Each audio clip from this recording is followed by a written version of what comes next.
يتوقع وليد الركراكي مدرب المنتخب المغربي أن تعرف كأس إفريقيا كوت ديفوار 2023 التي انطلقت هذا السبت تنافسية كبيرة جدا، بل ويعتقد الدولي المغربي السابق أن هذه النسخة ستكون واحدة من الأفضل عبر التاريخ. قال المدرب وليد الركراكي في تصريحات صحفية: هذه المنافسة ستكون بالتأكيد واحدة من الأفضل عبر التاريخ. عندما ترى كل هذه المنتخبات المشاركة، هناك لاعبون رائعون في كل منتخب تقريبا وينشطون في الأندية الكبيرة حول العالم. وصل المغرب إلى نصف نهائي كأس العالم 2022 قطر، وهو أحد أكبر المرشحين في نهائيات كوت ديفوار، ويتواجد أسود الأطلس في المجموعة السادسة مع جمهورية الكونغو الديمقراطية، زامبيا وتنزانيا.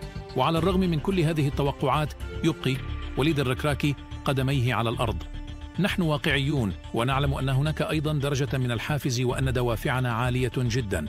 أتخيل أن هذا هو الحال أيضا مع المنتخبات الأخرى، لكن لدينا التواضع لنقول إننا نحترم الجميع وأننا لسنا أفضل منتخب على الورق، لكننا نريد بالتأكيد العودة بهذه الكأس.